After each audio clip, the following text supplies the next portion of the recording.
আয়াত কথাগুলো আমার সামনে হাত জোর করে বলছিল আর কান্না করছিল, কিন্তু কোনো লাভ হলো না। চুলের মুঠ ধরে টেনে বিছানায় নিয়ে গেলাম। বিছানায় ফেলে দিয়ে আঁচল ধরে টেনে শাড়ি খুলে নিচে ছুঁড়ে ফেলে দিই। আমাদের ভয়েস অফ নয়ন ইউটিউব চ্যানেলের রোমান্টিক লাভ স্টোরি গল্প শুনতে এখনই আমাদের চ্যানেলটি সাবস্ক্রাইব করে রাখুন। ধন্যবাদ।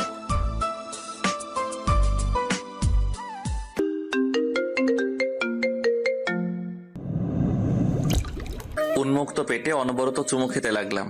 ঠোঁট জোড়া দখল করে নিয়ে চুষতে লাগলাম। আয়াত এক হাত দিয়ে পেটে স্লাইড করতে লাগলাম, আরেক হাত দিয়ে চুলের মুঠি চেপে ধরে ঠোঁটে কিস করছি। তারপর নিজের চাহিদা মেটাতে শুরু করলাম। আয়াতের চোখ দিয়ে শুধু পানি পড়ছে। তার চেয়ে বেশি কিছু করার সাধ্য যে তার নেই। নিজের মা আর ছোট ভাইয়ের জীবনটা যে তার এই শরীরটা দিয়ে বাঁচাতে হবে। নিজের চাহিদা মিটিয়ে ক্লান্ত হয়ে শুয়ে পড়ি। আয়াত কান্না করতে করতে কাপড়গুলো নিয়ে ওয়াশরুমে চলে যায়। শাওয়ার নেওয়ার সময় শরীরে খুব জোরে জোরে ঘষতে শুরু করে। নিজের শরীরে লেগে থাকা ওই স্পর্শগুলো মুছতে চায়, কিন্তু সবকিছু কি চাইলেও মোছা যায়? প্রতিদিন রাতেই এভাবে সে বৈধ ধর্ষণের শিকার হয়। আপনারা হয়তো ভাবছেন এইটা বৈধ কি করে হলো। আয়াত আর আমি পবিত্র বিবাহ বন্ধনে আবদ্ধ। বিয়েটা যেভাবেই হোক না কেন, এখন আমরা স্বামী স্ত্রী, যেখানে শুধু শারীরিক চাহিদা মেটানো ছাড়া আর কোনো সম্পর্ক নেই। আমি আগে আয়াতকে পাগলের মতো করে ভালোবাসতাম, কিন্তু আয়াত তা পাত্তাও দিত না, কারণ সে বড়লোক দেখতে পারে না। তার বাবাও খুব বড়লোক ছিলেন। তার মাকে ভালোবেসে বিয়ে করলেও পরে ওনাকে ছেড়ে চলে যায়। তার মায়ের প্রতিটা চোখের পানি ও নিজ চোখে দেখেছে। কতটা কষ্ট করে তাকে আর তাই ভাইয়াটাকে মানুষ করেছে সে তার নিজের চোখে দেখেছে। এরপর থেকে সে আর কোনো বড়লোক মানুষদের দেখতে পারে না। সেভাবে টাকার জন্য তারা সবকিছু করতে পারে। তাদের কাছে টাকাই সবকিছু। অতীত। আয়াত যখন ফার্স্ট দিন কলেজে আসে, সেদিন আমি তাকে প্রথম দেখি। হলুদ কালার ড্রেসে আয়াতকে যেন এক হলুদ পরীর মতো লাগছিল। আমি প্রথম কোনো মেয়ের দিকে এমন দৃষ্টিতে দেখি। তারপর থেকে আয়াতকে ফলো করি। তাকে কলেজের কাজ থেকে শুরু করে ফ্যামিলির হেল্প থেকে শুরু করে আরো অনেক কাজে সাহায্য করি। কখনো সামনাসামনি করে, কখনো বা আড়াল থেকে, আবার কখনো বা লোক দিয়ে। একদিন একদল বখাটে ছেলে রাস্তায় আয়াতকে ডিস্টার্ব করেছিল। আয়াত তাদেরকে পাশ কাটিয়ে চলে যেতে নিলেও তারা তার পথ আটকে দাঁড়াচ্ছিল। অনেক বাজে কথাও বলছিল। তাতে আয়াত কিছুটা ভয় পেয়ে যায় আর কান্না করে দেয়। আয়াতের কান্না দেখে আমার চরম রাগ উঠে যায়। আমি ছেলেগুলোকে মারতে শুরু করি। মারামারির এক পর্যায়ে একটা ছেলে আমাকে ছুরি মারতে নিলে তা ফিরাতে গিয়ে আমার হাত অনেকটা কেটে যায়। তাই আয়াত তার ব্যাগ থেকে রুমাল বের করে বেঁধে দেয়। সেই রুমালটা আমি খুব যত্ন করে রেখে দেই। তারপর হঠাৎ একদিন কলেজের হলরুমে আয়াতকে ডেকে পাঠাই। আয়াতও আসে, কিন্তু হলরুমের দরজা খুলতেই হাজারো ফুলের পাপড়ি পড়তে শুরু করে। সামনে পা বাড়াতে নিলে সে দেখলো নিচে ফুলের বাগিচা বানানো। সে কিছু বুঝতে পারছিল না এসবের মানে। সে সামনে এগিয়ে যেতেই তার কানে মাইক্রোফোনের আওয়াজ আসতে লাগে। আমি বলছি, তোমাকে আমি যেদিন প্রথম দেখেছিলাম সেদিনই বুকের বাঁ পাশটাতে তোমাকে জায়গা দিয়েছিলাম। যেদিন তোমার নামটা জানতে পেরেছিলাম সেদিনই আমি আমার মনে লিখে নিয়েছিলাম। যেদিন প্রথম তোমার কাছে এসেছিলাম সেদিনই আমি প্রতিজ্ঞা করেছিলাম তোমার সাথে সারা জীবন কাটানোর। হলুদ রং ড্রেসটাতে তোমাকে প্রথম দেখেছিলাম বলে তোমাকে আমার হলুদ পরি বানানোর স্বপ্ন দেখেছি। আই লাভ ইউ হলুদ পরি। আমি মাইক্রোফোন হাতে কথাগুলো বলতে বলতে আয়াতের সামনে এসে দাঁড়ালাম। হাতে এক গুচ্ছ গোলাপ নিয়ে হাঁটু গেড়ে ভালোবাসার কথাটা বললাম, কিন্তু আয়াত গোলাপগুলো না নিয়ে বলল, সরি, আমি আপনাকে ভালোবাসি না। আপনি হয়তো আমার ব্যাপারে কিছুই জানেন না। আমি আপনাদের মতো এত বড় লোক না, আর এত বড় লোক হতেও চাই না। আমি জানি সবকিছু, আর আমি সবকিছু জেনেই তোমাকে ভালোবেসেছি। I love you. Please next time আমাকে এইসব কিছু বলবেন না। আর হ্যাঁ, আমি আপনাকে আরেকটা কথা বলে দিয়ে যাই, বড় লোকরা কখনো কাউকে ভালোবাসে না, তারা সবসময় ব্যবহার করে। কে বলেছে তোমাকে বড় লোকরা ভালোবাসে না? তোমাকে কে বলেছে? কেউ বলেনি, আমার পরিবার এটার প্রমাণ। আমি নিজ চোখে দেখেছি আমার জন্মদাতা পিতা আমার মাকে ছেড়ে চলে গেছেন। আমাদেরকে একা করে দিয়ে উনি চলে গেছেন। আয়াত কথাগুলো বলেই হলরুম থেকে বেরিয়ে গেল। চোখ দিয়ে হাজারো অশ্রু ঝরছে তার। আর এদিকে আমি আয়াতের চলে যাওয়ার দিকেই তাকিয়ে আছি। হাতে থাকা গোলাপগুলো নিচে ফেলে দেই। এরপরেও বেশ কিছুদিন আয়াতকে আমি বোঝানোর চেষ্টা করি যে সব বড়লোক এক হয় না, কিন্তু আয়াত তাও রাজি হয়নি। কলেজে বসন্তের ফাংশন হচ্ছে, আয়াতও এসেছে। আজকেও সেই হলুদ কালারে, কিন্তু আজকে শাড়ি পরে। আমি সেই দৃষ্টিতেই তাকিয়ে দেখছি। তা দেখে আমার ফ্রেন্ডসরা বলল, আসফি, আমি বলি কি, আজকে সবার সামনে তুই ওকে প্রপোজ করে দে। হয়তো আজকে তোকে এতগুলো মানুষের সামনে ফিরিয়ে দিবে না। তুই ঠিকই বলছিস, আমি আজকে আবারও ওকে প্রপোজ করব। আর যদি ফিরিয়ে দেয় তাহলে? দেখ আসবি, তাড়াহুড়ো করে কিছু করিস না, তার ফল কিন্তু ভালো হবে না। আদি, তুই সবসময় উল্টোপাল্টা ভাবিস কেন? তুই যা বলছিস তা ভুলেও হবে না। আসফি, তুই যা তো। আমি স্টেজে উঠে মাইক্রোফোন নিয়ে বলতে শুরু করলাম, হেই হলুদ পরি, তোমাকে আজকে আবারও হলুদ কালারে দেখলাম। যেই কালারটা দেখে আমার মনের কালার জ্বলে উঠেছিল। তুমি হয়তো আমার ভালোবাসাটাকে বিশ্বাস করতে পারছো না, তাই আমাকে মানতে পারছো, কিন্তু আমি সত্যি তোমাকে ভালোবাসি। আই লাভ ইউ হলুদ পরি, আই লাভ ইউ আয়াত। যখন আমি আয়াতের নাম নিলাম তখন সবার দৃষ্টি আয়াতের দিকে গেল। সবার কেমন করে যেন আয়াতের দিকে তাকিয়ে আছে। আয়াতের তা মোটেও ভালো লাগছিল না, বরং রাগ লাগছিল। সে আস্তে আস্তে করে সামনে উঠতে লাগলো। আমার মুখে বিশ্ব জয় করা হাসি। আয়াত স্টেজে উঠে মাইক্রোফোনটা হাতে নিয়ে বলল, but I don't love you, please don't disturb me again. Ayat কথাটা বলেই চলে যেতে নিলেই আমি ওর হাত ধরে ফেললাম। হাতটা ছাড়ুন। না, ছাড়বো না, আগে বলো ভালোবাসো।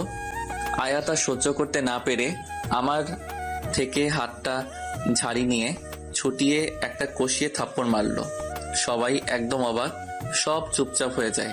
আয়াত এবার রাগে চোখগুলো বড় বড় করে বলল, আপনার কি মনে হয় আমি আপনার এসব নাটকে পড়ে যাব? যদি তাই হয় তাহলে ভুল। আমি আর 5টা মেয়ের মতো না। আর আপনি আমাকে ভালোবাসার জন্য প্রপোজ করেননি, বরং সবার সামনে হাসির পাত্র বানানোর জন্য এই তামাশা করেছেন। আয়াত আর কিছু না বলে হনহন করে স্টেজ থেকে নেমে চলে গেল। আমি এখনো স্টেজে দাঁড়িয়ে আছি, গালে হাত দিয়ে। আয়াতের এই চটটাই ওর লাইফের সবচেয়ে বড় ভুল ছিল, যার মূল্য তাকে খুব বাজেভাবে পোষাতে হবে। সন্ধ্যায় ফ্রেন্ডের বাসা থেকে বাড়ি ফিরছি। আমি প্রায় সময়ই এমন সময় যাই, কিন্তু এমন অদ্ভুত আগে কখনো লাগেনি। চারদিকে কোনো মানুষজন নেই, কেমন জানি ভয় ভয় লাগছিল। আমি শাড়ির আঁচলটা খামচে ধরে হেঁটে যাচ্ছি। হঠাৎ পেছন থেকে একটা প্রাইভেট কার এসে সামনে ব্রেক করলো। লাইটের আলো আমার চোখে পড়লো। আমি কিছু দেখতে পারছি না, শুধু এটাই দেখলাম একটা লোক আমার দিকে এগিয়ে আসছে। আর কিছু বুঝে ওঠার আগে রুমাল দিয়ে আমার মুখ চেপে ধরলো। সাথে সাথে চোখ দুটো বন্ধ হয়ে গেল। আর যখন চোখ খুললাম তখন নিজেকে কারো বেডরুমে আবিষ্কার করলাম। মাথাটা ঝিমঝিম করছে। আমি উঠে বসতেই কেউ একজন রুমে ঢুকলো, যাকে দেখার জন্য মোটেও প্রস্তুত ছিলাম না। আপনি? হ্যাঁ, আমি মিস্টার আসফি মেরাজ। আপনি এখানে কেন? কি করছেন এখানে? আমারই বেডরুমে, আমারই বেডে থেকে তুমি আমাকে জিজ্ঞেস করছো আমি এখানে কেন, আমি এখানে কি করছি। আমি জোরে জোরে হেসে দিয়ে কথাটা বললাম। আমি বুঝতে পারলাম না উনি সব কি বলছেন। আমি এখানে আসলাম কি করে? তখনই মনে হলো সন্ধ্যার কথা, আর সাথে সাথেই বললাম, তার মানে ওই লোকটা আপনিই ছিলেন? ইয়া, এছাড়া এত বড় সাহস কার হবে আমার হলুদ পরীকে টাচ করার? আপনি আমাকে কেন এখানে এনেছেন? আমাকে যেতে দিন প্লিজ, বাড়িতে সবাই আমার জন্য অপেক্ষা করছে। সো সরি হলুদ পরি, তোমাকে তো আমি আর ছাড়ছি না। ছাড়ছেন না মানে? কি বলতে চাচ্ছেন আপনি? আমি তোমাকে ভালোবাসি, আর আমি তোমাকে আমার করেই ছাড়বো। তার আগে তোমার কোথাও যাওয়া হচ্ছে না। ও, তার মানে আপনি এখন আমাকে রেপ করবেন? আপনি কি ভেবেছেন আপনি আমাকে রেপ করলেই আপনাকে মেনে নেব, আপনার পায়ে পড়ে থাকবো? যদি তাই ভেবে থাকেন তাহলে ভুল ভাবছেন মিস্টার আসফি মেরাজ। আমি মরে গেলেও আপনাদের মতো বড় লোকদেরকে ভালোবাসতে পারবো না, সংসার তো দূরের কথা। ও হলুদ পরি, তুমি না একটু বেশি বুঝো। তোমাকে তো আমি জানি আপনি কি বলতে চাচ্ছেন। আপনি আমাকে শুধু একবারের জন্য বেডে পেতে চান, তাই তো? তাহলে আসুন, মিটিয়ে নিন আপনার ক্ষুধা, তবু আমাকে মুক্তি দিন। আপনার এই ভালোবাসার নাটক করতে হবে না। আমি বুক থেকে শাড়ির আঁচলটা সরিয়ে কথাগুলো বললাম। আসফি শয়তানি হাসি দিয়ে আমার দিকে এগিয়ে গেল, তারপর শাড়ির আঁচলটা নিয়ে টানতে লাগলো। আমার প্রতিটা ঘুরানের শাড়ি খুলতে লাগলো, চোখ দিয়ে পানি অনবরত পড়তে লাগলো। শাড়িটার শেষ প্রান্তে জোরে টান দেওয়ায় আমি তাল সামলাতে না পেরে আশফির উপর পড়ে যাই। আশফি আমার ঘাড়ের চুলগুলো সরিয়ে ঘাড়ে হালকা করে চুমু দিয়ে বলল, আলমারিতে বিয়ের বেনারসি আর গহনা রাখা আছে, রেডি হয়ে নাও, কিছুক্ষণ পর কাজী চলে আসবে। আপনি কি সাইকো? আমি বলছি না আমি আপনাকে ভালোবাসি না, আমি আপনাকে বিয়ে করতে পারবো না, তারপরও কেন এসব করছেন আপনি? প্লিজ আমাকে যেতে দিন, আমি আপনার পায়ে পড়ছি, আমাকে যেতে দিন। বাড়িতে আমাকে নিয়ে হয়তো অনেক টেনশন করছে। হুম, মোটেও না, তারা এখন এই বাড়িতে আছে। কি? এখানে কেন? আপনি ওদের সাথে কিছু করেননি তো? এতটাও খারাপ না, কিন্তু হতেও পারি, তাই ভালোই ভালোই বলছি, বিয়ের জন্য রেডি হয়ে যাও। কখনোই না। আচ্ছা, তাহলে আমি ওদের ব্যবস্থা করছি। ব্যবস্থা করবেন মানে কি করবেন আপনি? জানতে চাও? তাহলে চলো। আয়াতকে টেনে নিয়ে গেলাম একটা রুমে, যেখানে আয়াতের ছোট ভাই আর মাকে চেয়ারের সাথে বেঁধে রাখা হয়েছে, মুখে কস্টেপ দেওয়া। ছোট ভাইটার মুখ দেখে বোঝা যাচ্ছে ও কতটা ভয় পেয়ে আছে, আর মায়ের চোখ দিয়ে পানি পড়ছে। আয়াতের এটা দেখে খুব কষ্ট হলো। সে চোখগুলো বড় বড় করে আমার দিকে তাকিয়ে বলল, আপনি এতটা খারাপ কি করে হতে পারলেন? একজন মা আর একজন ছোট বাচ্চাকেও কেউ এভাবে বেঁধে রাখে? সবকিছু তোমার জন্য। তুমি যদি ভালোই ভালোই বিয়েতে রাজি হয়ে যেতে, তাহলে এমন কিছুই করতে হতো না। কিন্তু তুমি তো মানবে না, সেটা আগে থেকেই জানতাম, তাই আগে ব্যবস্থা করে রেখেছিলাম। এখন বাকিটা তোমার ইচ্ছে। নিজের চোখের সামনে মা আর ছোট ভাইয়ের মৃত্যু দেখবে না আমাকে বিয়ে করবে, যে কোনো একটা বেছে নিতে হবে। সময় মাত্র 20 মিনিট। কথাটা বলে শীষ বাজাতে বাজাতে চলে গেলাম। আয়াত কাছের এপাশ থেকে হাজারবার তার মাকে ডাকছে, কিন্তু আওয়াজ পৌঁছাতে পারছে না। আয়াত ব্যর্থ হয়ে নিচে বসে পড়ল। ভাগ্য তাকে আজ কোন পরীক্ষা ক্ষেত্রে এনে ফেলেছে। 20 মিনিট পর রুমে ঢুকে যা দেখলাম, তাতে করে মুখে এক বিশ্বজয় করা হাসি ফুটে উঠল। বাহ, হলুদ পরীকে তো লাল বেনারসিতেও অনেক সুন্দর লাগে, একদম ক্যাটরিনা কাইফের মতো হট। বাই দা ওয়ে, তাহলে তুমি বিয়েতে রাজি হয়ে গেলে, আর না হয়ে করতেই বা কি? তোমার সামনে তো আর কোনো রাস্তাই খোলা ছিল না। আর যাই হোক, নিজের চোখের সামনে নিজের মা ভাইয়ের মৃত্যু তো আর দেখতে পারবে না। হ্যাঁ, সেটাই, যেটার ফায়দা আপনি এত বাজেভাবে তুলেছেন। ছি, আজকের পর থেকে আপনার প্রতি আমার এতটুকু পর্যন্ত সম্মান থাকলো না। যা আছে সব ঘৃণা। আমি আপনাকে শুধু ঘৃণা করি। আমি ভালোবাসি। আয়াতের রাগী চোখের সামনে গিয়ে কথাটা বললাম। আয়াত এক পা পিছনে গিয়ে একটা তাচ্ছিল্য হাসি দিয়ে বলল, আপনি ভালোবাসার কথাটা বলে ভালোবাসার জিনিসটাকে অপমানিত করবেন না। ওকে ওকে, যাও তাহলে। এখন তো আমাদের বিয়ে হবে, কাজী বসে আছে। আরেকটা কথা, নিচে গিয়ে যদি উল্টাপাল্টা কিছু করো, তাহলে তার ফল কি হবে তা তুমি স্বপ্নেও কল্পনা করতে পারবে না। আমি চোখগুলো বড় বড় করে কথাটা বললাম। আয়াতের হাত ধরলাম, তারপর একটা হাসি দিয়ে নিচে চলে গেলাম। নিচে আয়াতের মা আর ছোট ভাই সোফায় বসে আছে, তাদের মুখে স্পষ্ট ভয়ের ছাপ। আয়াতকে দেখতে পেয়ে ছোট ভাই দৌড়ে গিয়ে তাকে জড়িয়ে ধরে কান্না করে বলল, আপু, আমার খুব ভয় করছে, আমি বাড়ি যাব, এখানে সবাই পচা। আদনান ভাই আমার, আমি আছি না, তোমার আর কোনো ভয় নেই, কেউ তোমাকে কিচ্ছু করবে না। শালা বাবু, এত ভয় পেও না, তোমার আপুর সাথে আমার বিয়ে হয়ে গেলে তোমাকে কেউ তুমি না। কিছু। আমি আয়াতের কাছে গিয়ে কানে কানে বললাম, বাহ, ভালোই নাটক করলে তো। আয়াত আমার দিকে অশ্রু ভেজা চোখে তাকালে আমি শয়তানি হাসি দিয়ে সেখান থেকে কাজীর পাশে গিয়ে বসে পড়লাম। আয়াতকে ডাকলে আয়াত চুপচাপ গিয়ে বসে পড়ল। বিয়েটা হয়ে গেল, এখন আমরা স্বামী স্ত্রী। তার মা বিয়ে হয়ে যাবার পর আর 1 মিনিটও দাঁড়াননি, ছোট ভাইটাকে নিয়ে চুপচাপ বেরিয়ে যান। আয়াত পিছনে যেতে নিলে আমি ওর হাত ধরে ফেলি, তারপর একটানে কোলে তুলে নেই। আয়াত বারবার ছোটার চেষ্টা করছে, কিন্তু পারছে না। আপনি আমাকে কোথায় নিয়ে যাচ্ছেন? নামান আমাকে। আমি কোনো কথার উত্তর না দিয়ে সোজা বেডরুমে নিয়ে গেলাম। বেডরুমটা কতক্ষণের মাঝে নতুন রূপ ধারণ করেছে, চারদিকে ফুল দিয়ে অনেক সুন্দর করে সাজানো হয়েছে। আয়াতকে ধপ করে বেডের উপরে ফেলে দেই, তারপর নিজের শেরওয়ানিটা খুলতে লাগলাম। আয়াত ভয়ে ভয়ে জিজ্ঞাসা করলো, আপনি কি করতে যাচ্ছেন? আমি আপনাকে ভালোবাসি না। কিন্তু আমি তো তোমাকে ভালোবাসি, আর কতটা ভালোবাসি তার প্রমাণ আজকে আমি তোমাকে দিব। আমি আয়াতের দিকে এগোতে লাগলাম।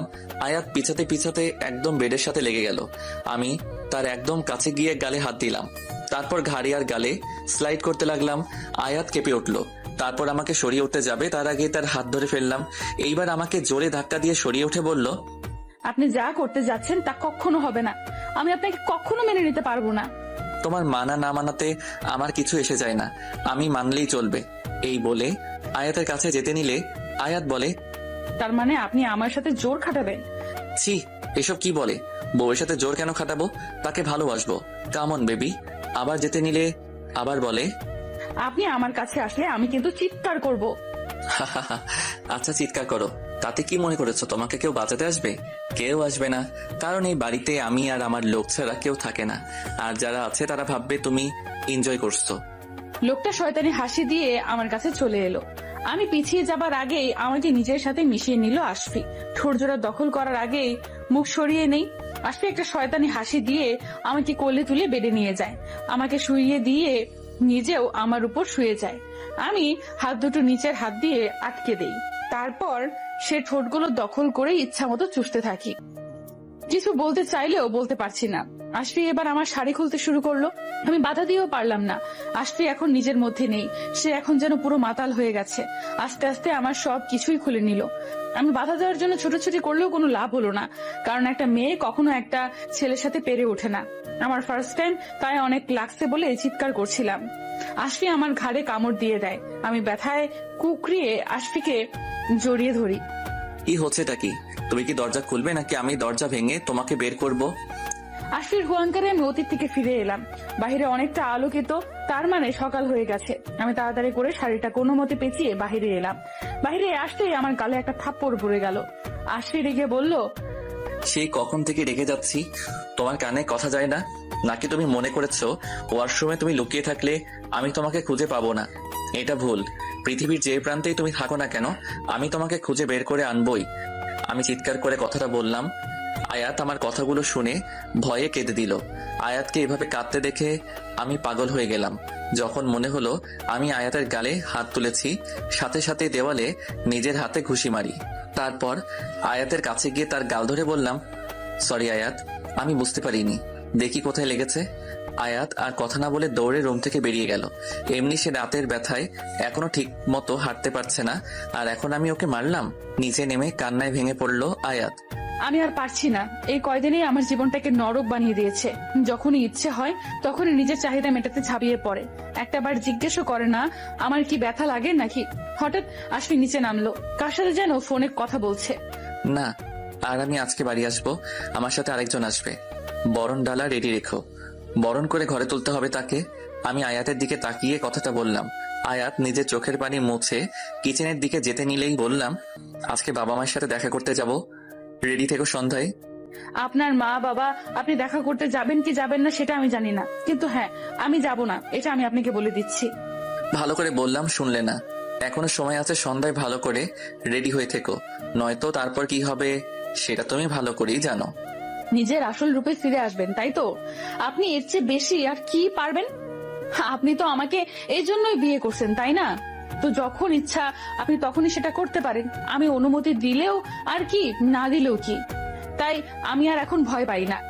নিজের মা ভাইয়ের ভয় তো ঠিকই আছে। আয়াত চলে যেতে নিলে আমার এমন কথা শুনে থমকে দাঁড়ায়।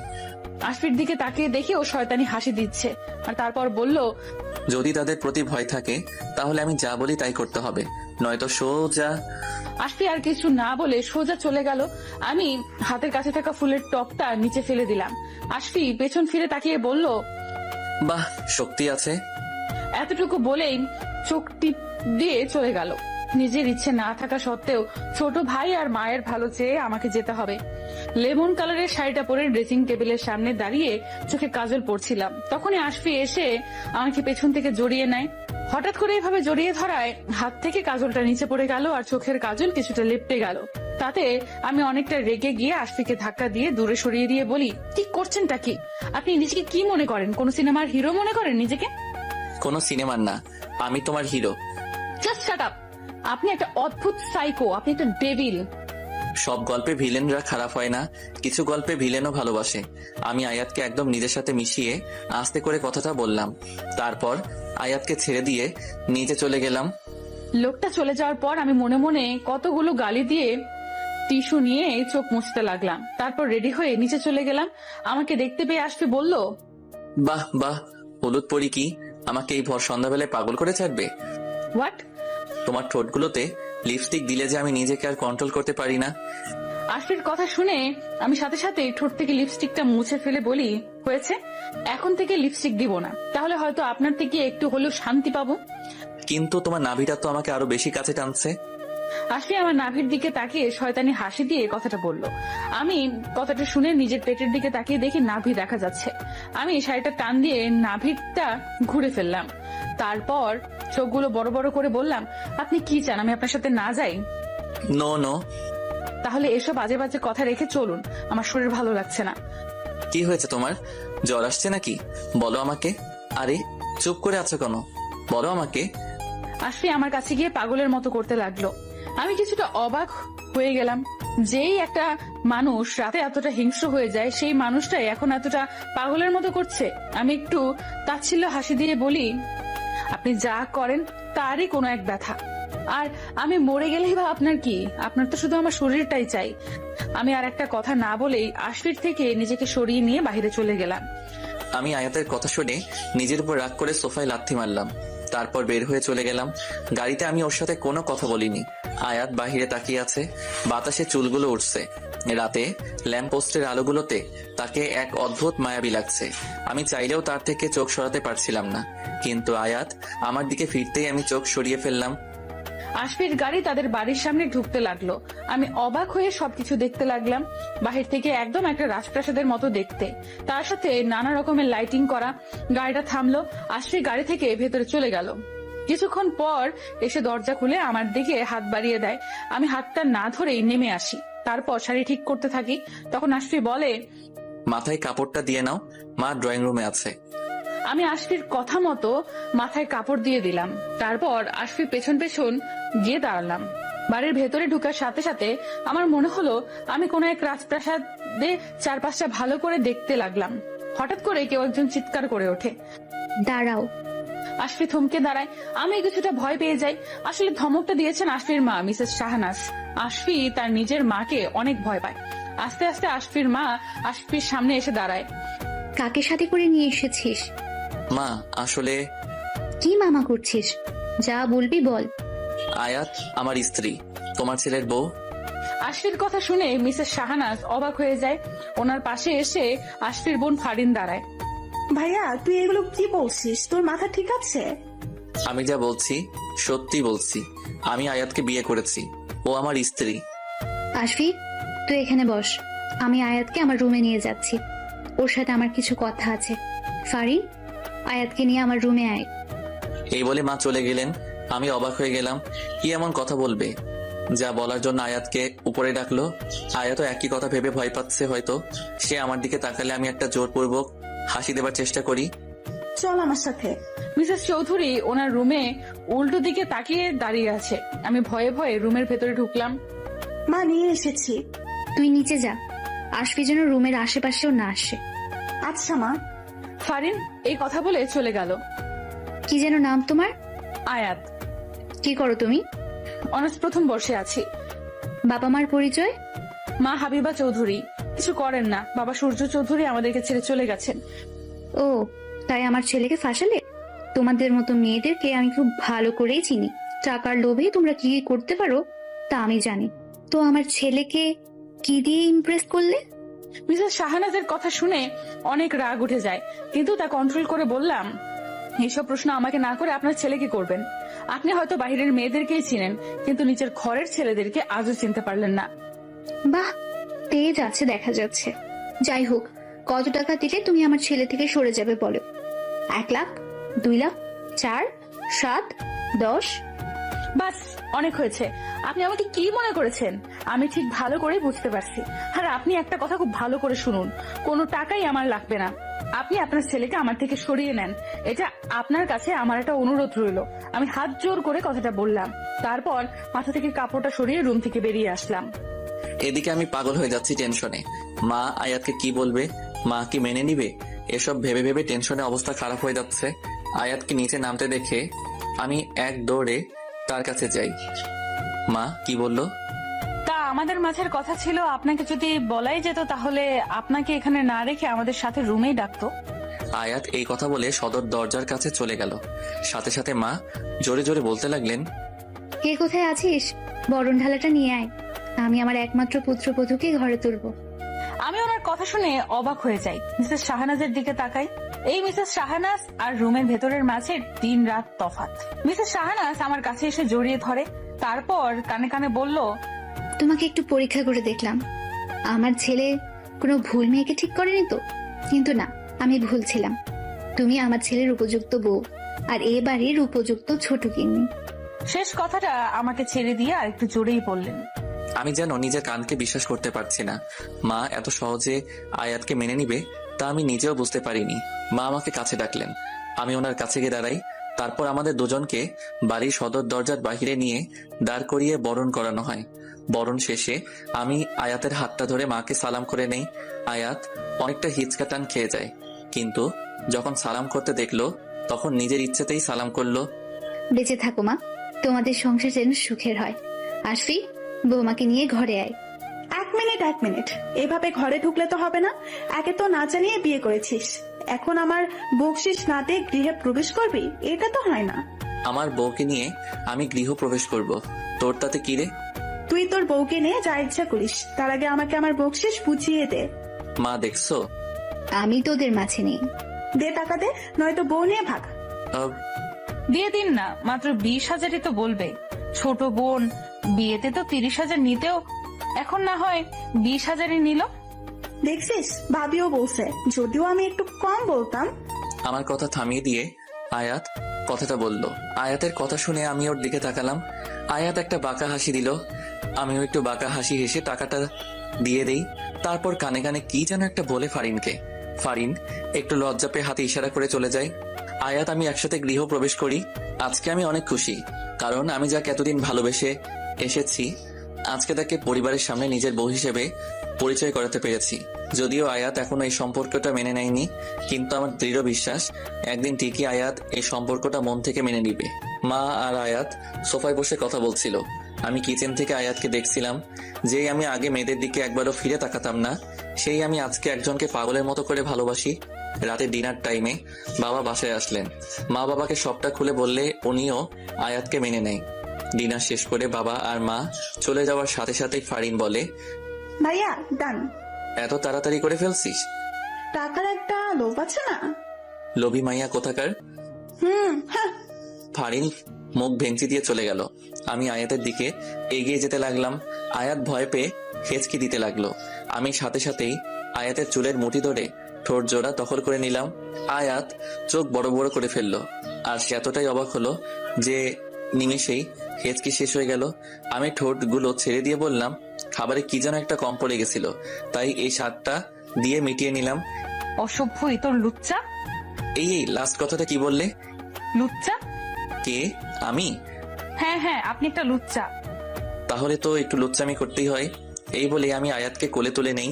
আয়াত ছুটার জন্য নড়াচড়া করতে লাগলো, তাই আমি বললাম, কোনো লাভ নেই, এখন শুধু দেখবা এই লুচুটা কি কি করতে পারে।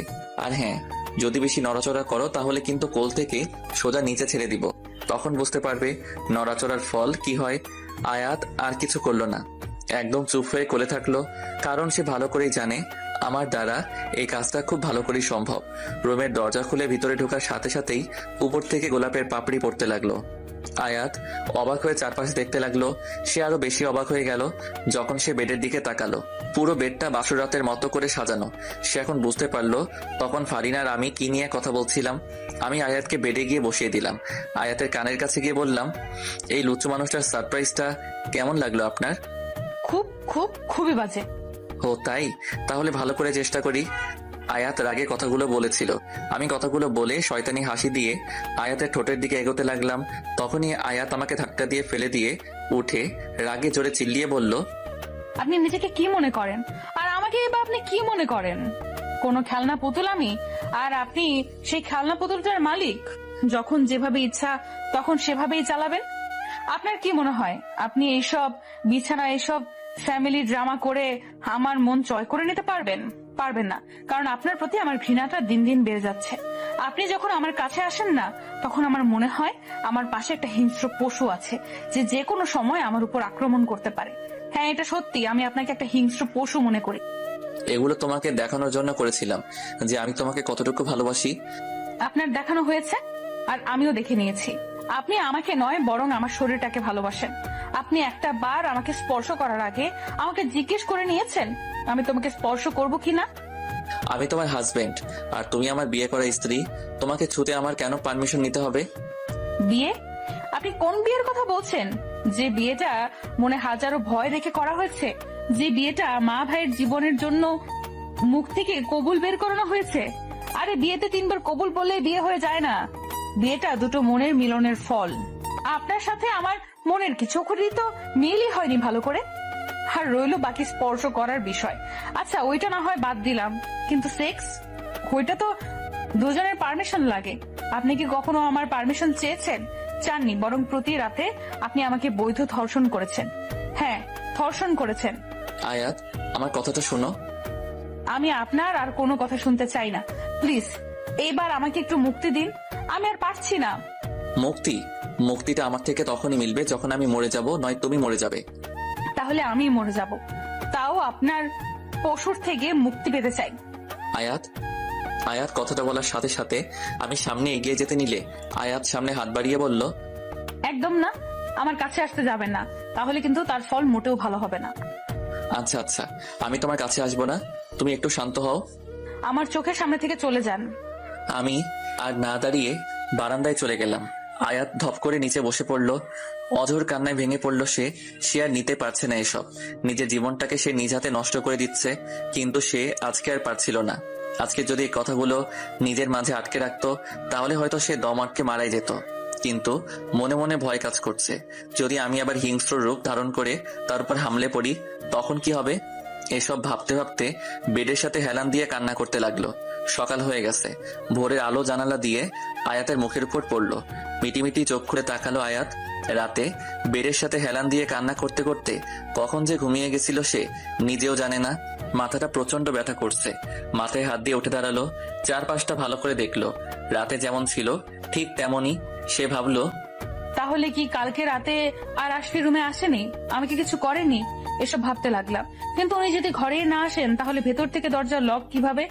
এসব ভাবতে ভাবতে দরজার দিকে চোখ গেল, কারো পা দেখা যাচ্ছে।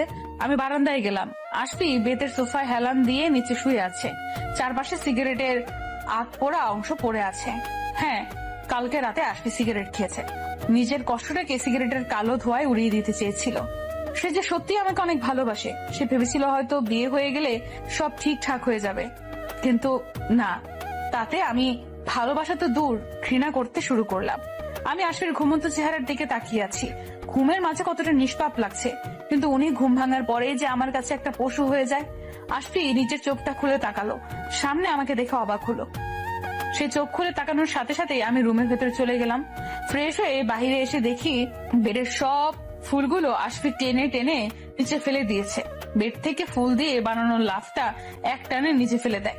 আমি কিছুটা অবাক হয়ে যাই। তারপর ড্রেসিং টেবিলের সামনে গিয়ে নিজের চুল ঠিক করতে থাকি। সে সময় আশফি আমার দিকে একটা প্যাকেট বাড়িয়ে দেয়। আমি দেখেও না দেখার ভান করলে আশফি বলে, মা এটা দিয়ে গেছে, বলেছে এগুলো পরে নিচে যেতে। প্যাকেটটা ড্রেসিং টেবিলের সামনে রেখে ফুলগুলোকে একটা বড় ব্যাগে ভরে বাহিরে চলে গেল আশফি। আমি প্যাকেটটা খুলে দেখি একটা কমলা কালারের শাড়ি, তার সাথে কিছু গহনা। আমি ওগুলো সাইডে রেখে ফোনটা হাতে নিয়ে বাড়িতে কল দিই। কল হচ্ছে কিন্তু কেউ ফোনটা ধরছে না। কয়েকবার দেওয়া সত্ত্বেও কেউ কলটা ধরেনি। ফোনটা রেখে জানালার পাশে গিয়ে দাঁড়াই। আমার চোখের চাহনি দূরের আকাশ ছুঁয়ে। তখনই কেউ এসে পেছনে দাঁড়ালো।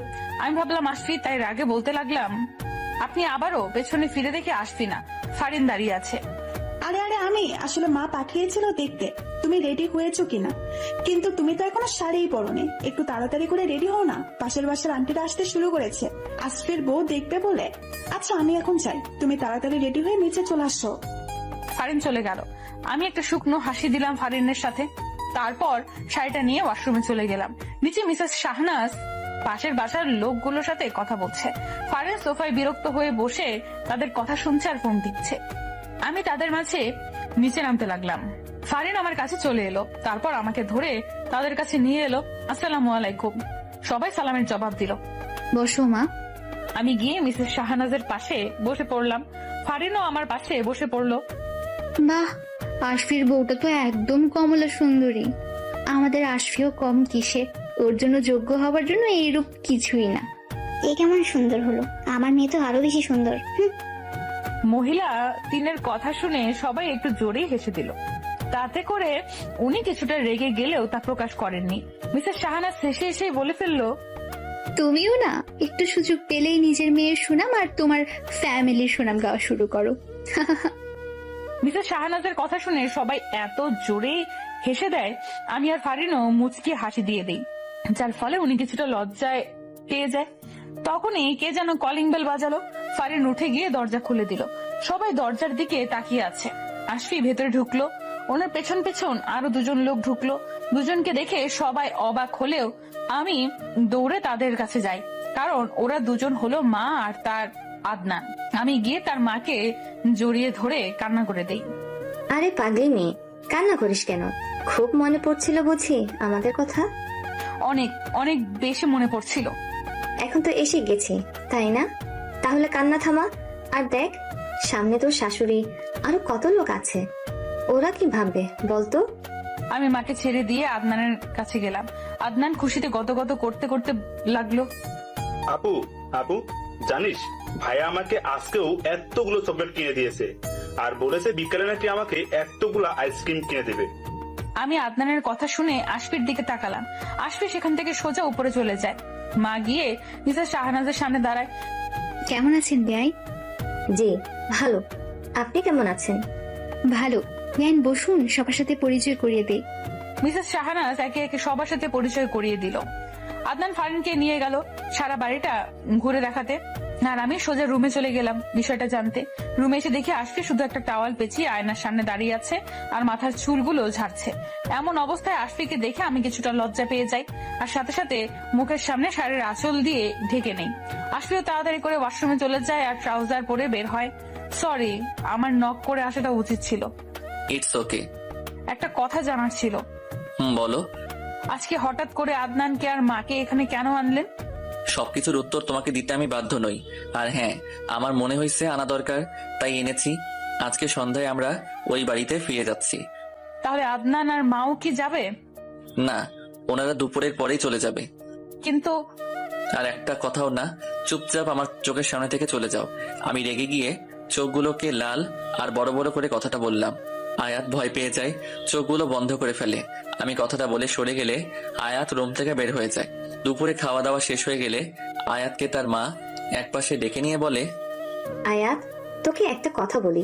আশফি আমাকে আজকে সবটা বলেছে। ওর সাথে আমার রাস্তায় দেখা হয়, আদনানকে নিয়ে স্কুলে যাচ্ছিলাম। আচ্ছা যাই হোক, শোন, আমি যতটুকু বুঝতে পারলাম, ও তোকে সত্যিই ভালোবাসে। তোকে পাওয়ার জন্যই সে সবকিছু করেছে। মানছি সবকিছু খুব বাজে করেছে, কিন্তু সবটা তো তোকে পেতেই করেছে। তাই বলছি, কি মা? ওনাকে মেনে নেব? মা, উনি যদি আমাকে ভালোই বাসেন তাহলে কেন প্রতি রাতে আমার সাথে এমন পশুর মতো আচরণ করেন? জানি এই উত্তর তোমার কাছে নেই, কিন্তু আমার উত্তরটা চাই। আমি কথাটা বলে চলে যেতে নিলেই পেছন থেকে মা বলে, ভালোবেসে আপন করতে চাই, কিন্তু তুই তো স্বীকার করিস না, তাই তোর কাছে এমন মনে হয়। মায়ের কথাটা শুনে কিছুক্ষণ থেমে দাঁড়ালেও পেছন ফিরে আর কোনো উত্তর দিইনি। সন্ধ্যায় আমি আর আশফি ওই বাড়ি থেকে, আশফি যে বাড়িতে থাকতো সেখানে চলে এসেছি। রাস্তায় কেউ কারোর সাথে কোনো কথা বলিনি। আশফি কয়েকবারই আমার দিকে তাকিয়েছিল, কিন্তু আমি একবারের জন্য ফিরে তাকাইনি।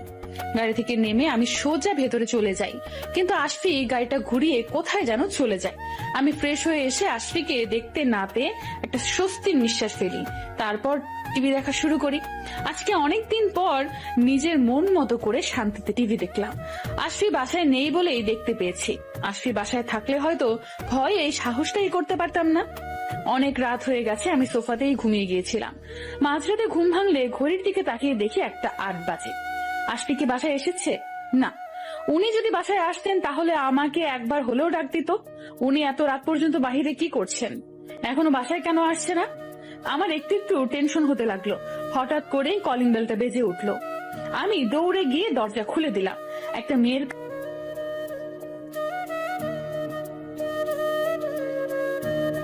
কাঁধে ভর করে দাঁড়িয়ে আছে আশফি, পুরো ট্রাঙ্ক হয়ে আছে। মেয়েটার ড্রেস দেখে আমার মেজাজ খারাপ হয়ে গেল। ছোট ছোট সব ড্রেস। আপনি কে? আর উনি এভাবে কেন? লিসেন, আমি কে সেটা তোমার জানতে হবে না। বেডরুমটা কোন দিকে সেটাই বলো। অবশ্যই জানতে হবে, কারণ মাঝরাতে আপনি আমার হাজবেন্ডকে নিয়ে এসেছেন, এখন আমার বেডরুম খুঁজতেছেন। আশি খুব বেশি ড্রিঙ্ক করে ফেলেছিল, তাই ড্রাইভ করতে পারছিল না। আমি ওকে ড্রাইভ করে নিয়ে এলাম। জি শুক্রিয়া, এখন আপনি আসতে পারেন। হোয়াট? তুমি কে? আমাকে যেতে বলার তুমি কে? হ্যাঁ, আমি মেয়েটার কথা না শুনেই আশফিককে নিজের কাঁধে নিতে যাব, তখনই মেয়েটা রেগে গিয়ে আমাকে ধাক্কা মারলো। আমি তাল সামলাতে না পেরে দেয়ালের সাথে ধাক্কা খেলাম আর মাথায় অনেকটা ব্যথা পাই। এইবার আশফির রাগ উঠে যায়, ঠাস করে মেয়েটির গালে থাপ্পড় বসিয়ে দেয় আর চোখগুলোকে বড় বড় করে বলে, হে ইউ, তোমার সাহস কি করে হয় আমার হলুদ পরীকে ধাক্কা দেওয়ার? তোমাকে কি আমি বলেছিলাম আমাকে ড্রাইভ করে বাসায় আনতে? এনেছো ভালো কথা, কিন্তু আমার হলুদ পরীর সাথে এমন করার সাহস কি করে হয়? এক্ষুনি আমার সামনে থেকে চলে যাও, নয়তো তোমাকে আমি। আশফি আর কিছু বলতে পারলো না, দুলতে দুলতে পড়ে যেতে লাগলো। আমি গিয়ে আশফিকে ধরে ফেললাম, তারপর মেয়েটি মুখের সামনে দরজাটা লাগিয়ে দিলাম। দরজা লাগানোর সাথে সাথে আশফি নিজেকে আমার থেকে সরিয়ে নিল। আমি বিষয়টা বুঝতে পারলাম না। আশফি দুলতে দুলতে সিঁড়ির কাছে যেতেই আবার পড়ে যেতে নিলে আমি ধরে ফেললাম। আশফি এবার বলল, আমাকে ছাড়ো, আমি একা যেতে পারবো। তা তো দেখতেই পারছি কেমন যেতে পারেন। আপনি কি রেগুলার ড্রাঙ্ক করেন? কই, আগে তো দেখিনি। আগের ভালোবাসাটা কি তুমি দেখতে পেয়েছিলে যে এখন ড্রিঙ্কটা দেখতে পাচ্ছ? আশফি কথাটা বলে আমার হাত সরিয়ে আস্তে আস্তে রুমে চলে গেল। আমি অবাক হয়ে গেলাম, হঠাৎ কি হলো এতটা পরিবর্তন? ঠিক মতো কথা বলছে না, নিজে থেকে কথা বলতে গেলেও অবহেলিত হচ্ছি। আমি সব ভাবতে ভাবতে রুমে চলে এলাম। রুমে এসে দেখি আশফি বেডে হাত পা মিলিয়ে শুয়ে আছে, পা থেকে জুতাগুলো খুলেনি। আমি আশফির পা থেকে জুতা খুলে দিলাম, কোমরের বেল্টটা একটু ঢিলা করে দিলাম, তারপর সোফায় গিয়ে শুয়ে পড়লাম। সকালবেলা ঘুম ভেঙে বেডের দিকে তাকিয়ে দেখে আশফি নেই। এত সকালবেলা কোথায় গেল ভাবতে লাগলাম। তখনই নিচে কিসের যেন আওয়াজ হতে লাগলো। আমি উঠে নিচে চলে গেলাম। আওয়াজটা কিচেন থেকে আসছে। আমি আওয়াজটা ফলো করে গিয়ে আশফি নাস্তা বানাচ্ছে। এই কি, আপনি কেন নাস্তা বানাচ্ছেন? আমি তো বানিয়ে দিতাম। আমি নিজের কাজ নিজেই করতে পারি, আর ধন্যবাদ। কিন্তু এই কয়েকদিন তো আমিই বানিয়েছি। তখন অনেক কিছুই হয়েছে, এখন আর তেমন কিছুই হবে না। সবকিছু একদম আলাদা আলাদা হবে। আর হ্যাঁ, তুমি যা ইচ্ছে করতে পারো, আমি বাধা দিব না। আপনি কি বলতে চাচ্ছেন? আজ থেকে তুমি মুক্ত। আমি ওই দিন রাতে এটা ভালো করে বুঝে গেছি, জোর করে ভালোবাসা হয় না।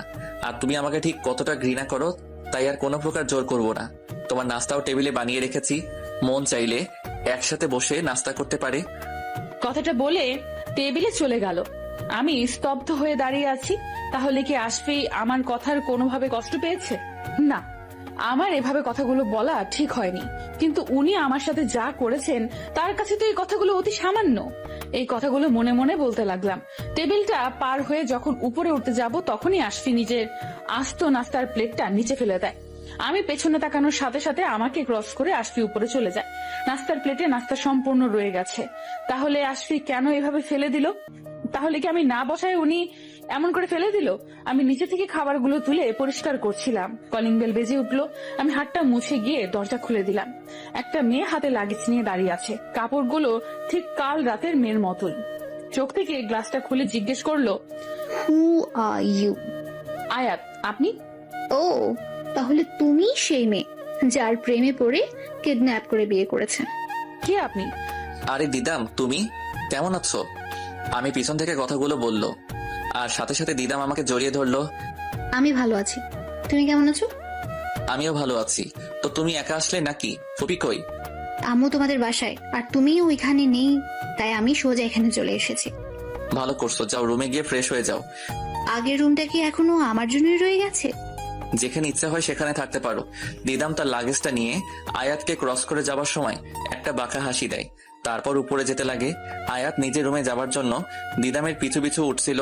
দিদাম আমার আর আয়াতের রুমের ভিতর ঢুকতে নিলেই আয়াত ওর সামনে গিয়ে বলে, সরি, এটা আমাদের রুম, আই মিন ওনার আর আমার। তুমি অন্য যে কোনো রুম নিতে পারো এটা ছাড়া। আসলে এই রুমটাই একসাথে থেকে অভ্যাস হয়ে গিয়েছিল তো, তাই আর কি। ওকে, আমি আসছি। দিদাম চলে গেল, কিন্তু এটা কি বলে গেল তা আমার মাথায় ঢুকছিল না। উনি আর দিদাম কি একসাথে থাকতেন আগে? এসব ভাবতে ভাবতে ফ্রেশ হতে লাগলাম। ফ্রেশ হয়ে এসে দেখি আশফি একদম ফর্মাল ড্রেসে। আমি বিছানা গোছাতে গোছাতে বললাম, কোথাও বের হচ্ছেন?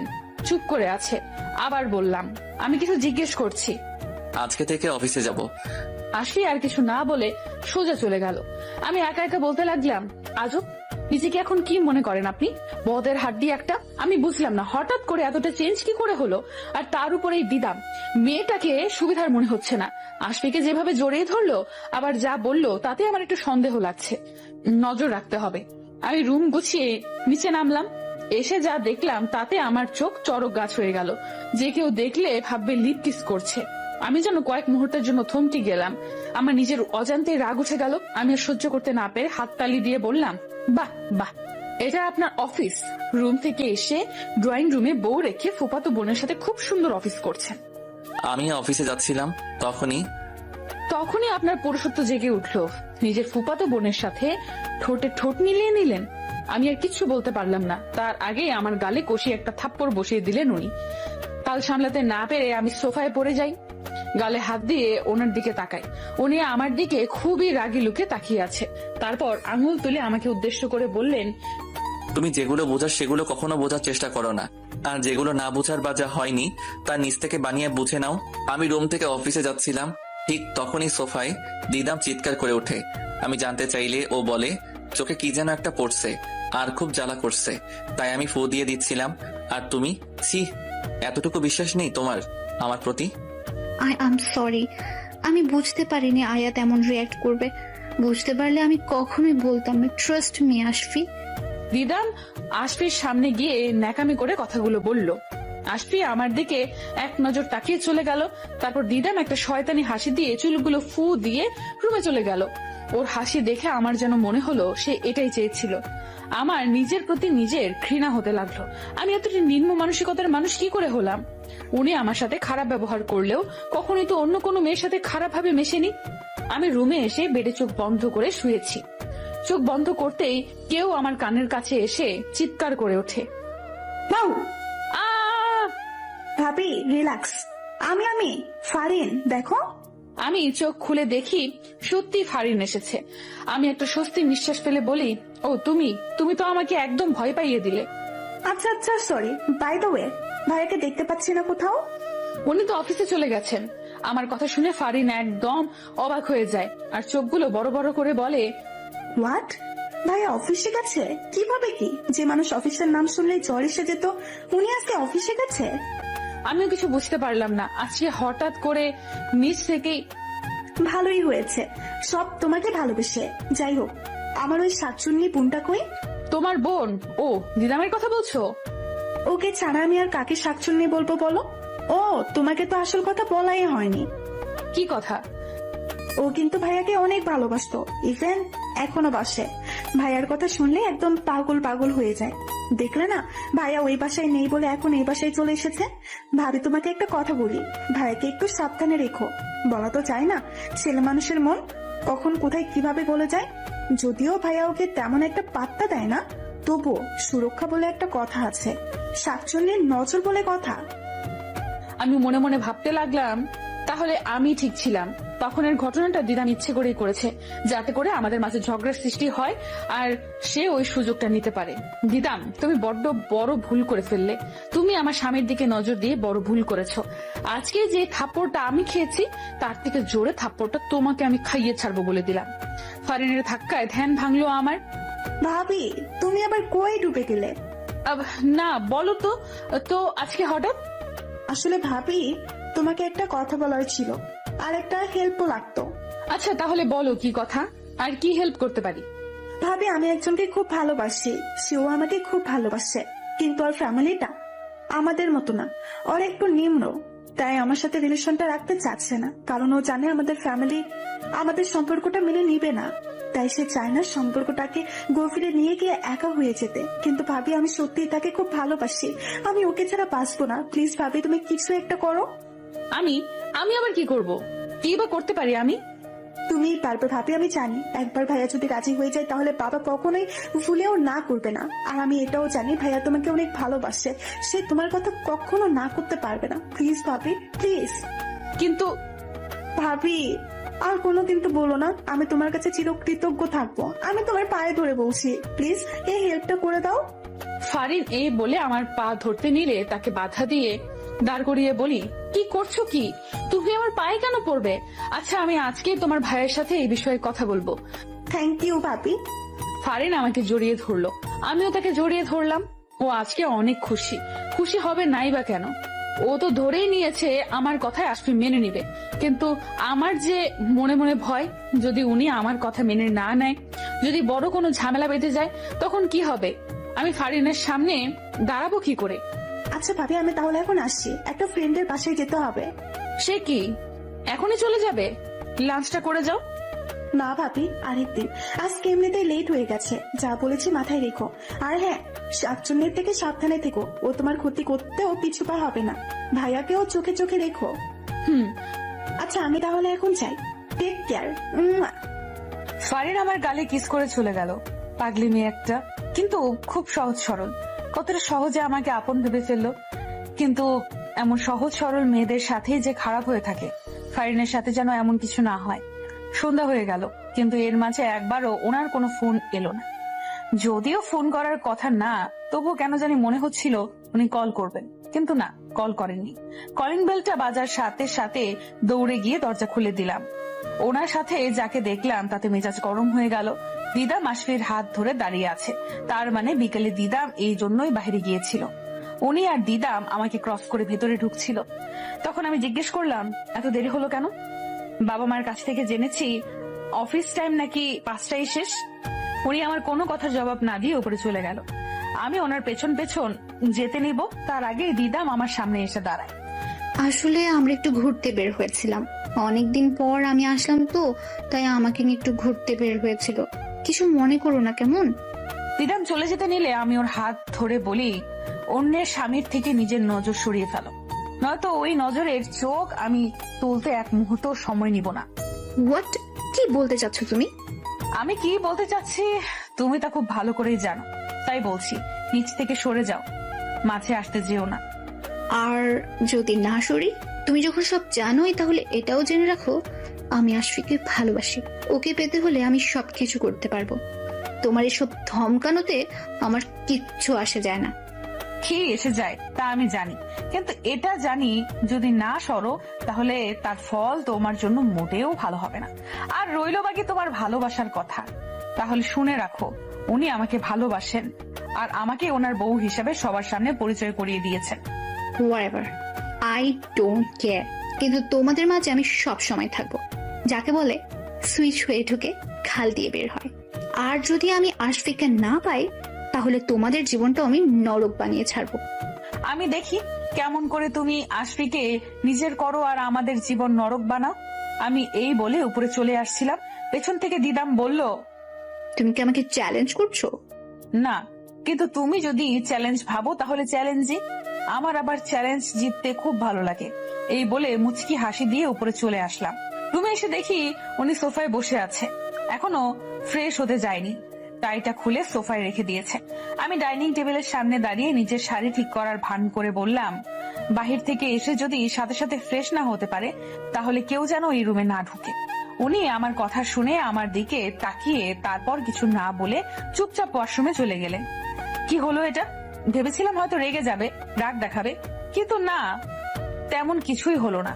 আজকাল ওনাকে খুব অচেনা লাগছে। এমন আশফিকে তো আমি চিনি না। আমার কেন জানি ওনার এমন ব্যবহার ভালো লাগছিল না। উনি ফ্রেশ হয়ে বাহিরে আসলেন। আজকেও টাওয়াল পেঁচিয়ে বাহিরে এসেছেন। আজকে রাগ লাগছে না, কেমন জানি লজ্জা লাগছিল আমার। আমি পেছন ঘুরে বললাম, ছি, আপনি আজকেও এভাবে? আর কিছু বলার আগেই ওয়াশরুমের দরজা লাগানো শব্দ পেলাম। পেছন ফিরে দেখি উনি নেই। আমার কথা শেষ হবার আগেই কাপড় নিয়ে ওয়াশরুমে চলে গেলেন। কিছুক্ষণ ট্রাউজারটা পরে বাহিরে আসলেন। চুলগুলো ঝাঁকি দিতে দিতে আমার দিকে এগিয়ে আসছে। আমার গলা শুকিয়ে যাচ্ছে, বুকের ভেতর ভূমিকম্প শুরু হয়ে গেছে। তাহলে কি উনি আবার আমাকে? আমি এক পা করে পেছাতে লাগলাম আর উনি সামনের দিকে আসছে। আমি যখন ড্রেসিং টেবিলের সাথে একদম মিশে গেলাম, তখন চোখ দুটো বন্ধ করে ফেললাম। 2 হাত দিয়ে নিজের শাড়ির আঁচল খামচে ধরলাম। শ্বাস ঘন হতে লাগলো, কিন্তু বেশ কিছুক্ষণ ওনার কোনো সাড়া না পেয়ে চোখ মেলে তাকিয়ে দেখি উনি ড্রেসিং টেবিলের থেকে চিরুনি নিয়ে নিজের চুল ঠিক করছে। আমি কি ভেবেছিলাম মনে হতেই লজ্জায় পড়ে গেলাম। পরক্ষণেই রাগ দেখিয়ে বললাম, এটা কি? আপনি এভাবে কাছে এসে এভাবে চিরুনি নিলেন কেন? আমি নিজের ইচ্ছে মতো সবকিছু করি, কাউকে কোনো কৈফিয়ত দেই না। হয়েছে হয়েছে, বেশ বুঝতে পেরেছি। যখন ইচ্ছে হয়েছে তখন জোর করে নিয়েছে, আর এখন যখন যখন মাথায় আসলো কি বলতে যাচ্ছিলাম তখন চুপ হয়ে গেলাম। উনি আমার সাইডে দেয়ালে হাত রেখে একটু কাছে এসে বললেন, এখন যখন কি? কই কি, কিছু না। আমি এই বলে ওনার হাতের নিচ দিয়ে চলে আসতে নিলে উনি ওনার পা বাড়িয়ে দেন, যার ফলে আমি আর বের হতে পারলাম না। উনি আবার বলতে শুরু করেন, আয়াত, আমি যেটা ঠিক করি তাই করি, আর এখন এটা ঠিক করেছি, যতদিন না তুমি আমাকে নিচ থেকে কাছে টানবে ততদিন আমিও তোমার কাছে যাব না। দেখি কতদিন তুমি আমাকে ছাড়া থাকতে পারো। জানি বেশি দিন পারবে না, তারপরও তোমার মুখ থেকে শুনতে চাই আমি। আমি ওনার চোখের দিকে তাকিয়ে বললাম, তাহলে আপনি ভুল ধারণা জাগিয়েছেন। আমি কখনোই আপনাকে কাছে রাখবো না, কখনোই আমার মুখ থেকে ভালোবাসা শুনতে পারবেন না। তার সময় বলে দিবে। উনি এই বলেই আমার সামনে থেকে সরে গেলেন। আমি একটু ঠিক করে দাঁড়ালাম। উনি নিজের ল্যাপটপটা নিয়ে সোফায় বসে পড়লেন। আমি ওনার সামনে দাঁড়িয়ে বললাম, আপনি দিদামের থেকে দূরে থাকবেন। কেন? আমি আপনাকে এত কিছু বলতে পারবো না, যা বলছি তাই করবেন। দিদাম থেকে দূরে থাকবেন। Are you jealous? নো, আমি কেন জেলাস হব? তা আমি কি করে বলতে পারবো, কিন্তু তোমার কথা শুনে তাই মনে হলো। আর হলেও হতে পারলো, নিজের হাজবেন্ডকে অন্য কারোর সাথে দেখলে যে কেউ হবে, এটাই স্বাভাবিক। আমি ওনার দিকে রাগী দৃষ্টিতে তাকালে উনি শয়তানি হাসি দিয়ে সোফায় বসে পড়ে। আমি রুম থেকে বের হতে যাব, ঠিক তখনই দিদাম রুমে ঢুকলো আর আমাকে দেখে শয়তানি হাসি দিয়ে আশফির পাশে গিয়ে বসে পড়লো। আশফি, কি করছো?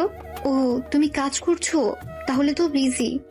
আশফি কিছু বলতে যাবে তার আগেই আমি বলে দিলাম, কালকে ওনার একটা ইম্পর্টেন্ট মিটিং আছে, সেটার কাজ করছে। তুমি এখন যাও, পরে আইসো। আরে না না দিদাম, তুমি থাকো, আমার প্রবলেম হচ্ছে না, আর আমি তেমন বিজিও না। কিছু বলবে নাকি? আসলে একটা খুব রোমান্টিক মুভি হচ্ছে, তোমার সাথে দেখবো বলে এসেছি। চলো না একসাথে দেখি। ও, এই ব্যাপার? তাহলে তো কোনো কথাই নেই, চলো চলো। দিদামের কথা শুনে আমি রীতিমতো অবাক। আমার হাজবেন্ডকে আমার সামনে অফার করছে একসাথে বসে রোমান্টিক মুভি দেখতে, আর ওনারও বলিহারি রাজি হয়ে গেল। যাবার আগে আমাকে চোখ টিপ দিয়ে গেল উনি। তার মানে উনি ইচ্ছে করে দিদামের সাথে মুভি দেখতে গেলেন যাতে আমি জেলাস হই, কিন্তু আমি তো জেলাস হব না। আর এই দিদামের তো আজকে আমি 12টা না, একদম লাইফের 15/13 বানিয়ে দিব।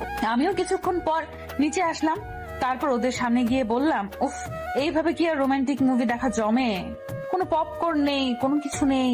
একটা কাজ করলে কেমন হয়, নুডলস খেতে খেতে দেখলে? ওয়াও, জোস হবে, কিন্তু কে বানাবে? আমি আছি না, এত চিন্তা করতে হবে না, তোমরা বসো, আমি নুডলস নিয়ে আসছি। আমি এই বলে মুচকি হাসি দিয়ে চলে আসলাম। আজকে আমার দিকে কেমন করে যেন তাকালো, মনে হয় অবাক হয়েছে। আমি কিচেনে চলে আসলাম। আজকে দিদাম, তোমাকে আমি এমন নুডলস খাওয়াবো যে তোমার 7 জন্মের নাম ভুলে যাবে। সকালে আমাকে থাপ্পড় খাওয়ানো, অন্যের হাজবেন্ডের দিকে তাকানোর ফল কেমন হতে পারে একটু না হয় ট্রেলার দিলাম। আজকে 3 বাটি নুডলস করলাম, আমারটা কিচেনে রেখে ওনাদের দুজনেরটা ট্রেতে রাখতাম। ওনারটা ঠিকঠাকই ছিল, কিন্তু দিদামের বাটিতে সসের বদলে ইচ্ছা মতো লাল মরিচের গুঁড়ো পানি দিয়ে ভিজিয়ে দিলাম। দেখতে একদম সসের মতোই লাগছে। ট্রেটা টেবিলে রাখতেই দিদাম নুডলস নেবার জন্য পাগল হয়ে যায়। আমি নিজ হাতে করে দিদামের দিকে বাটি এগিয়ে দিলাম। দিদাম নেবার আগেই উনি নিয়ে নিলেন। আরে এটা তো দিদামের। তো আরেকটা আছে না, ওইটা দিয়ে দাও। না, ওনাকে এটাই খেতে হবে। আজব, এটাই কেন খেতে হবে? খাবারে কি কিছু মিশিয়ে দিছো? কি যাতা বলছেন? তাহলে? আমি আর কিছু বললাম না, সোজা সেখান থেকে কেটে গেলাম। দিদাম নিচের বাটি হাতে নিয়ে টিভি দেখতে দেখতে খেতে লাগলো। আসলে প্রথম চামচ খেতে নিবে, তখন আমি একটু জোরে গলা কাশি দেই। উনি আমার দিকে তাকালে আমি ইশারা করে না করি, কিন্তু উনি সেটা বুঝতে পেরেও খাওয়া শুরু করলো। প্রথমবার মুখে নিয়ে বুঝতে পারলো ঠিক কতটা ঝাল। আমার দিকে তাকালে আমি হাত জোর করে না করি, কিন্তু তাও উনি আমার কোনো কথা শোনেনি। খেতেই লাগলো। ওনার চোখ একদম ঝালে লাল হয়ে গেছে, পানি টপ টপ করছে। আমি শেষে বাধ্য হয়ে গিয়ে বাটিটা নিচে ফেলে দেই। পানির গ্লাসটা ওনার দিকে বাড়িয়ে দিতেই উনি নিচে ফেলে দেয়।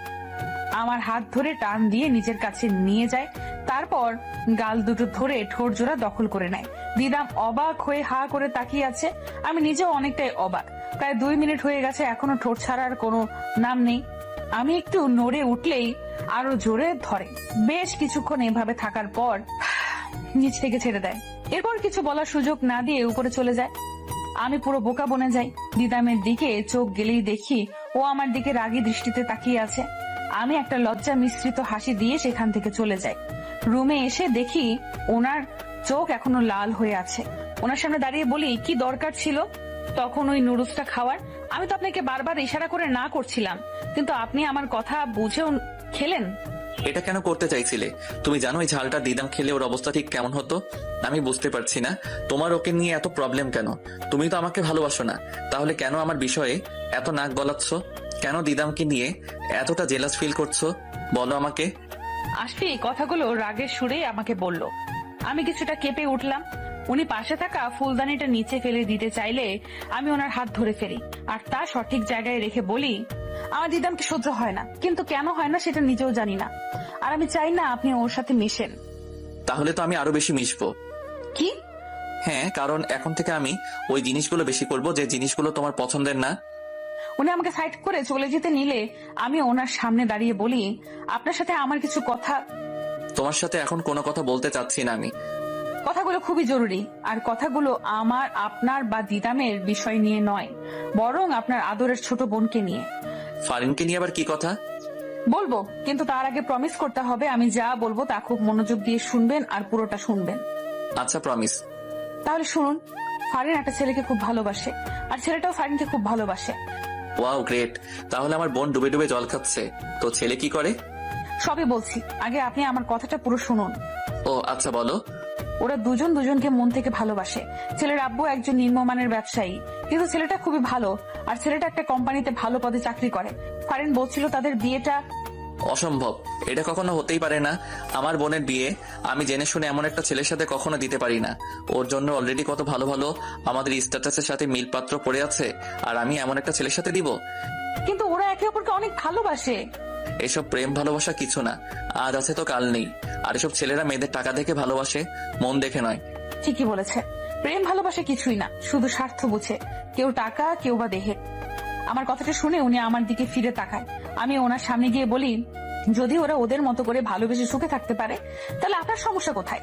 যদি ভালোবাসাটা থাকে তাহলে কুড়ে ঘরে আকাশের চাঁদ আনা যায়, আর যদি ভালোবাসাটাই না থাকে তাহলে আপনার আমার মতো হয়। আশা করি বুঝতে পারছেন আমি ঠিক কি বলতে চাচ্ছি। আর হ্যাঁ, ওই ছেলেটা যদি টাকা দেখে ভালোবাসতো তাহলে কেন এখন সে নিজেই সরে যাচ্ছে? কেন নিজেকে যোগ্যতাহীন ভেবে সরে যাচ্ছে? প্রতিটা ছেলে এক হয় না। যাই হোক, আমি এটা মানবো না। তাহলে আমি এটা ধরে নিব আপনি আমাকে কখনো ভালোই বাসেননি। যদি ভালোবাসতেন তাহলে অন্যের ভালোবাসার মূল্য দিতে জানতেন, এইভাবে নিজে একটা ভালোবাসার সম্পর্কটা শেষ করে দিতেন না। তুমি যেই কথাগুলো বলছো ওইগুলো একবার নিজের দিকে নিয়ে কল্পনা করে ভাবো তো। তুমি কি আমার ভালোবাসাটাকে মূল্য দিচ্ছ না, প্রতিনিয়ত অপমান করছো? ওনার কথা শুনে আমি চুপ হয়ে গেলাম। ওনার প্রশ্নের কোনো জবাব আমার জানা নেই। উনি আমার সামনে এসে বললেন, কখনো কাউকে কিছু বোঝাতে গেলে নিজের দিকে আগে চিন্তা করতে হয়। আপনি আমাকে ভালোবাসেন? আচ্ছা, ধরে নিলাম ভালোবাসেন, তাহলে এর প্রমাণ দিতে পারবেন? কি প্রমাণ দিতে হবে বলো আমাকে। আমি তখনই বুঝবো যখন আপনি নিজ থেকে পরিবারের সবাইকে রাজি করে ফারিনকে তার ভালোবাসার মানুষটার সাথে বিয়ে দেন। তুমি কি আমার দুর্বলতার সুযোগ নিচ্ছ? মোটেও না, পরীক্ষা নিচ্ছি, দেখি হেরে যান নাকি জিতেন। যদি জিতে যাই তাহলে কি হবে? আপনার ভালোবাসা সত্যি প্রমাণিত হবে। তাতে কি হবে? প্রমাণ না করতে পারলেও আমি তোমাকেই ভালোবাসি। উনি আমার কাছে আসতে চাইলে সামনে হাত ধরে বলে, সবকিছুর প্রমাণ দরকার হয়। ওকে, ডান। আগামী এক সপ্তাহের মাঝে আমি ছেলের ব্যাকগ্রাউন্ড চেক করে তারপর প্রমাণ দিব। উনি একটা মুচকি হাসি দিলেন, আমি একটু হাসলাম। উনি ল্যাপটপে বসে গেলেন। আমি রাতের খাবার রেডি করতে নিচে চলে এলাম। পরের দিন বিকাল বেলা উনি গার্ডেনে বসে আছেন। আমি কফি বানিয়ে নিয়ে গেলাম। আপনার কফি। আহ, সূর্যটা আজকে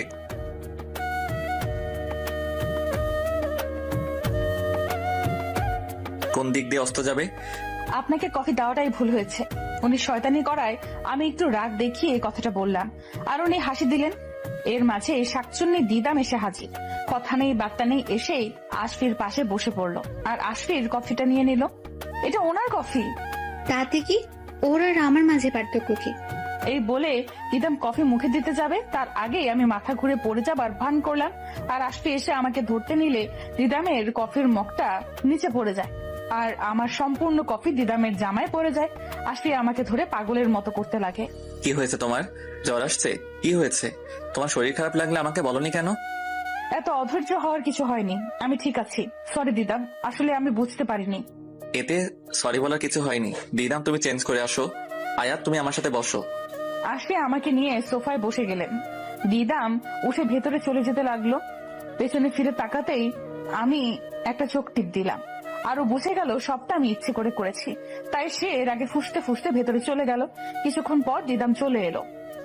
আমি আশফির কাঁধে মাথা রেখে বসেছিলাম। কেন জানি দিদামকে দেখিয়ে ওনার সাথে মিশাটা আমার ভালোই লাগছে। এখন আর আগের মতো করে ঘৃণাটা আসে না।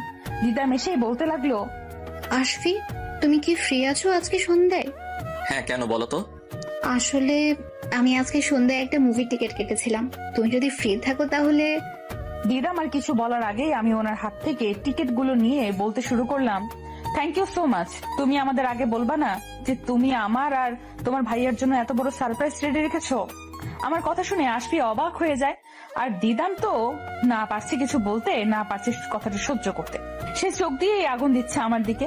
আমিও কম কিসে, আমিও দিদামকে জড়িয়ে ধরলাম আর কানে কানে বললাম, কি প্রতিনিয়ত তো হেরেই যাচ্ছ। যাই হোক, আমি তোমাকে কেমন সারপ্রাইজ দিলাম বললে না তো।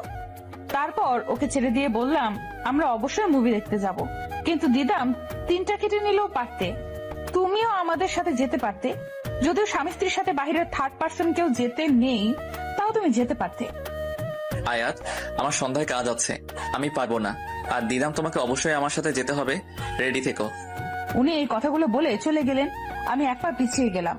উনি এতদিন আমার সাথে সময় কাটানোর জন্য কতটা ইচ্ছে রাখতেন, আর আজকে উনি নিজে আমাকে এইভাবে অ্যাভয়েড করলেন। দিদাম আমার সামনে এসে একটা তাচ্ছিল্য হাসি দেয়। কেমন লাগলো ঝটকাটা? তুমি আমাকে সারপ্রাইজ দাওনি, বরং নিজেই সারপ্রাইজ হয়ে গেছো।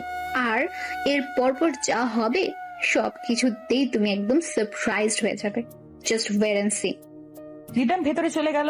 আমি সোফায় ধপ করে বসে গেলাম আর ভাবতে লাগলাম, তাহলে কি সত্যি উনি পাল্টে যাচ্ছেন? আমার অপছন্দের জিনিসগুলোই কি করবেন? আমি যেগুলো না করব ওগুলোই কি করবেন? এসব ভাবতে ভাবতে আমার মাথা ধরে গেল। আমি নিজেও বুঝতে পারছি না আমি কেন এসব এত ভাবছি। আমি তো ওনাকে ভালোবাসি না, তাহলে কেন ওনার কথা এত ভাবছি আমি? উনি আর দিদাম বাহিরে বের হয়ে গেলেন। দুজন একজন আরেকজনের হাত ধরে বের হয়েছিলেন। দুজন খুব হাসি খুশি দেখতে লাগছিল। রাত 12টা বাজে, এখনো ওনারা বাসায় আসেনি। আমি ড্রয়িং রুমে হাঁটছি। ওনার নাম্বারে কল দিয়েছিলাম, রিং হচ্ছে কিন্তু কেউ ধরছে না। হঠাৎ করে কলিং বেল বেজে উঠলো। আমি দরজা খুলে দিলাম। দিদামের কাঁধে হাত ধরে দাঁড়িয়ে আছেন উনি। কেমন একটা ঘ্রাণ আসতে লাগলো। ঘ্রাণটাই বুঝে গেল উনি আজকে ড্রিঙ্ক করেছেন। শুধু উনিই নয়, দিদামও করেছেন। এই গাইয়া ভূত, সামনে থেকে সরো, আমাদের ভেতরে আসতে দাও। তু চিজ বড়ি। আশি গান গাইতে গাইতে পড়ে যাচ্ছিল। আমি ধরতে যাব তার আগে দিদাম ধরে ফেলে। তারপর ওনাকে নিয়ে উপরে চলে যায়। আমি দরজা লক করে আস্তে আস্তে একটু লেট হয়ে যায়। রুমে এসে দেখি আশফি খাটে জ্ঞান হারিয়ে পড়ে আছে, আর দিদাম তার শার্ট খোলার ট্রাই করছে। আমি ওর হাত ধরে বললাম, কি করছোটা কি তুমি? ও গড, কেন যে ডোর লক করতে ভুলে গেলাম। ডোর লক করে কি করতে? আমি আর আশফি প্রেম সাগরে ভেসে যেতাম। দিদাম নেশার ঘোরে কথাটা বললেও আমার সহ্য হলো না। সাথে সাথে একটা কষিয়ে থাপ্পড় দিলাম ওর গালে। তাল সামলাতে না পেরে নিচে পড়ে যায়। তারপর উঠে দাঁড়িয়ে বলে, হাউ ডে ইউ, তোমার সাহস কি করে হয় আমার গালে থাপ্পড় মারার? এটা তো মাত্র ট্রেইলার। এরপর যদি এমন কোনো বাজে কথা শুনি, তাহলে তোমার অবস্থা আমি ঠিক কি করব তা স্বপ্নেও কল্পনা করতে পারছো না তুমি। কি করবে তুমি? তুমি হয়তো জানো না আমি ঠিক কি কি করতে পারি। আর আমি চাইলে এখনই আশফিকে নিয়ে প্রেম সাগরে ভাসতে পারি তোমার চোখের সামনে। ও আরেকটা কথা বলার আগেই আমি আবারও একটা থাপ্পড় বসিয়ে দিলাম।